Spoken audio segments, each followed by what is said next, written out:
Okay, look at this. This is very bizarre. Um, Canadians likely to be targeted by foreign actors in next election, cyber agency says. So this was posted roughly 4 days ago. Um, our federal cybersecurity agency is warning Canadians that they're likely to run into some effort by foreign actors to influence or otherwise interfere with their right to vote in the next election. Um, yeah, so this is very bizarre.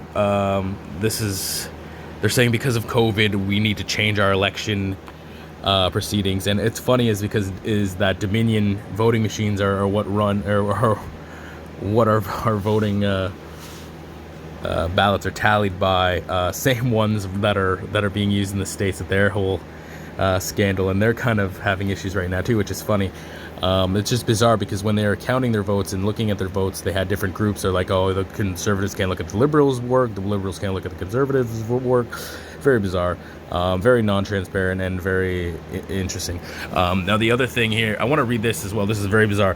While any modifications to the electoral process have the potential to increase cyber threat, we assess that the planned changes do not substantially expand the cyber threat to Canada's democratic process. So they're saying, now, while our new changes are going to make the entire process of democracy more vulnerable, we don't think that it's going to make it vulnerable enough to really make that much of a difference. So don't worry. We're risking democracy right now, but don't worry, we don't think we're risking it enough, and it's probably nothing bad's going to happen. It's not like anywhere else had issues, United States. And we may have been told that how that was all solved, which I would want to tell everyone that too once I get elected in a bizarre... I'm not picking sides or saying that something went wrong until it's conclusive, but I'm just saying things were weird in that election, if you pay attention to the numbers and stuff. Looking into this, very bizarre.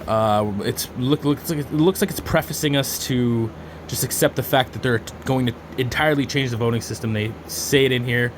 The voting system is gonna look a little bit different this year, and they're saying it's because of COVID. Yes. It's to prevent the spread of COVID, all right? And we can't stick to our old voting systems and our old systems that we've had for generations because of COVID, all right, people? You're getting double vaccinated, and the majority of 64% of Canadians are vaccinated, but we can't set up the booth. You know, you can go to McDonald's and Walmart, all these places, but setting up safe voting booths so that we can have a safe election process that makes sense and that we're used to, not enough. So we're going to go ahead and risk democracy, and it's COVID's fault. I'm so sorry. Now, the other thing that's funny is that I've been looking into as well, who's dealing with this whole, with the pandemic, who's authorizing our vaccinations and stuff, and it's very difficult to speak about this, and I'm not going to go into details about this, but let's just say there's a lot of organizations. Health Canada and the PHAC, I believe they're called, are the ones that really the government takes cues from, and then the government supplies vaccines to the provincial authorities, the scientists and researchers, and then they give out the dosages and stuff provincially. But the federal government takes their cues from from Health Canada and the PHAC, I believe. Anyway, look up AEFIs. That's interesting stuff to kind of get you started there, and then from there you can kind of look into the bills, and it's very difficult. I had like maybe 30 tabs open to kind of try to find who you speak to in regards to who's responsible for what's going on in terms of this disease, and it's very difficult to find who's responsible for what, because everybody seems to have someone to pawn something off on. The federal government pawns it off on Health Canada, and on the provincial government. The provincial government pawns it off on Health Canada. Health Canada pawns it off onto the World Health Organization, and between Health Canada and the World Health Organization, organizations. There are several commanders and SARs and other miniature organizations on top of all the physicians and experts in between that, as well as some weird, if you look into it even further, there's these weird marketing boards, these weird pharmaceutical almost marketing boards that are involved in there as well. And then there's a bunch of mixed laws between BC and Ontario that are involved in there.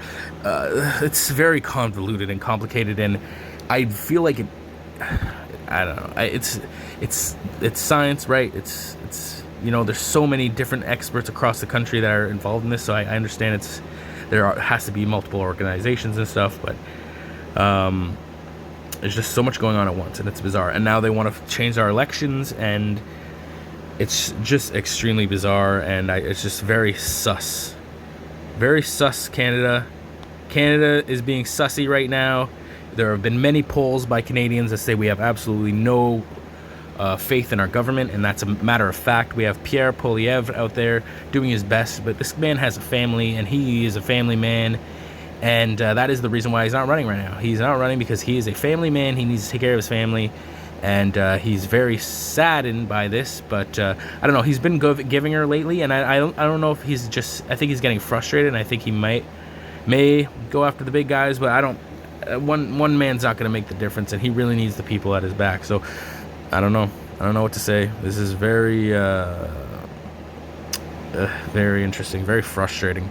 This election is going to be very bizarre as well, because we have no options. Jagmeet Singh is pretty much like voting for Trudeau.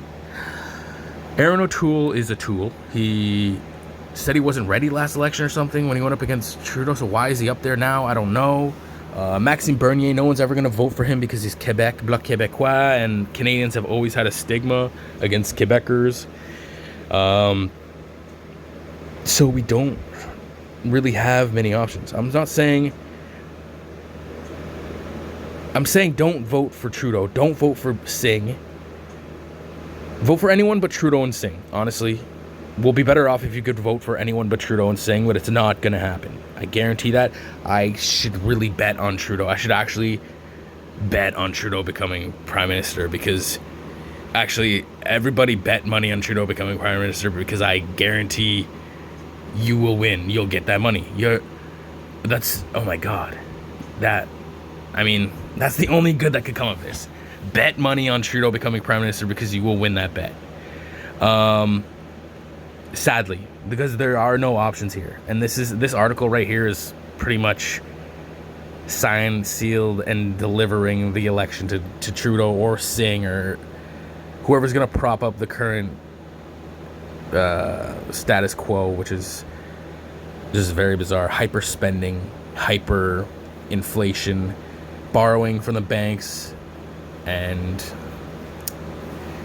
it's just insane. Selling our resources out and our manufacturing out to foreign countries, and not really building our Canadian manufacturing base and our place in the world at home. So it's very bizarre, very interesting.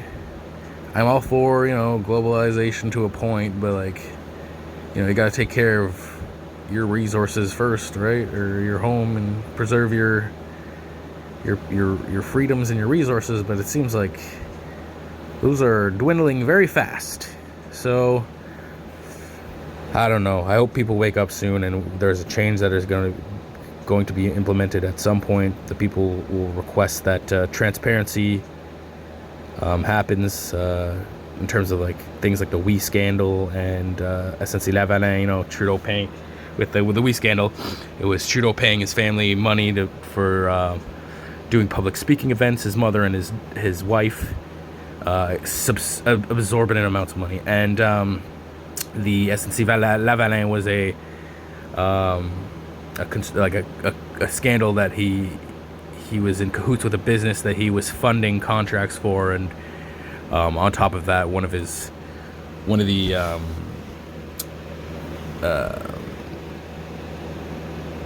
representatives in Parliament was let go a female representative in Parliament was let go because she tried to stand up against this blatant conflict of interest. So, Trudeau's been in blackface, blatant conflicts of interest. And there's a lot of other YouTubers there. Not too many, but there's a few other YouTubers that Canadian YouTubers that cover a lot of these the processes that are going on right now, and you should check them out. But this is very discouraging. Anyway,